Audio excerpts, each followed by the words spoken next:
Hi guys, we are back. We are going to convert this file into an STL. So what we do is we can hide anything that might be out there. Let's just throw something out there for the fun of it. Right, yeah, okay, so we got two objects, or maybe 50, and we don't want this one. And see how this one's floating? That's okay. It's gonna consider the very bottom point, the lowest point in the Z direction is going to become the origin. So what we do, let's just make this a group. We can just hide this.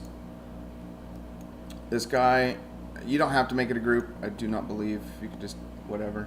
But what we want to do is export 3D model. And it's going to export everything that is viewable. It's going to only export as a DAE, a collada format. So let's throw it on our desktop as reach.dae. I think there are some options and whatnot. I don't really mess with them. I'm sure maybe you can get a benefit of something. Just hit export. It already did it. There it is.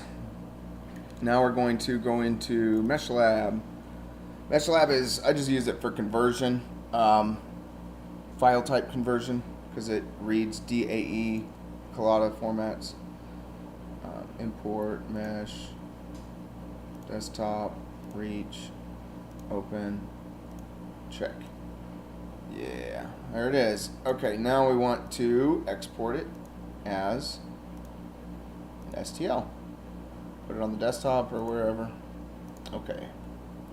It doesn't actually indicate that it worked, but it does it almost instantly. This is a really fast program. This program also has a few cool things: remeshing, simplification, and reconstruction. So let's say you download a model that is insanely complicated. You can do what's called a quadratic edge collapse decimation, and that will reduce your polygon surfaces. So that's a pretty convenient thing to use, because there are some like Venus de Milo or sculpture out there on Thingiverse that is like 100 megabytes.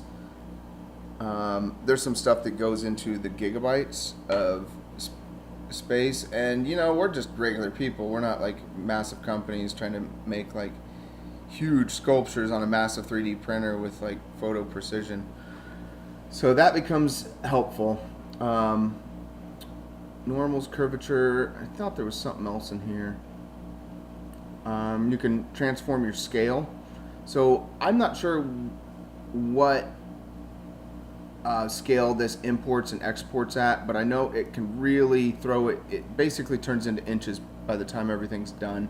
Even though SketchUp is in millimeters, Meshlab is gonna, some reason, convert it out into inches. So there it is. That's Meshlab. I'm going to go ahead and get rid of both of those. And we should have our STL right here. Reach STL. Repetier host. Hopefully you've got that already set up. But Repetier host, if you don't, maybe check that video next. But Repetier host, it reads STLs. So if you go into the desktop, that's an STL, open it, there it is. And you're like, wait, that's way too small. I had a few questions on the internet about that's too small. You can go to printer or config, units of imported objects, and inches. Because Meshlab converts things over into inches, that's what it's doing. So you'll trash this, add it, and just add it again. And we recall we did 100 by 100 by, I don't know what we ended up with. We added 10 after we had 10, maybe 20. I don't remember. But it's accurate. It is exactly accurate. There is another option which we covered quickly. If it is in millimeters, you can always, and it's the wrong unit, and you're like, oh, that's way too small, you can just scale it 25.4. That is an exact conversion and that scale was right here on scale object placement. That is an exact conversion for inches to, or metric millimeters to inches. The other thing you can do, I believe we can scale this in here with the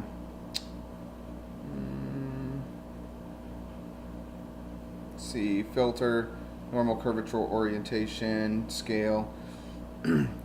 This gets a little funny. There's a tutorial online about Meshlab scaling, 25.4. Sometimes you'll have like these 0, 0, 0s, things like that. If this is selected, you can leave X or Y and Z as 1 and 1. Hit apply, close. Let's just try to export it. Not really sure where it went. STL, reach 2, reach 2. Save it. Okay. Let's see what happens real quick, just for the fun of it. Oh, I'm not in Repetier host. There it is. Repetier host. Add. Open. There it is. So it did scale it. I'm sure it's somewhere here. I'm just not really familiar with what occurs in Meshlab. There's probably a reason why it didn't physically show up, but I believe that was the right file. Let me make sure that was 2. Yep, reach 2, the one we saved. It is the correct measurement. All right, well, that is a quick Meshlab. The next thing we're going to do is we're going to turn a Thingiverse file and we're going to bring it into SketchUp, but first we have to convert it in Meshlab before we can import it in SketchUp. All right, guys, we will be right back.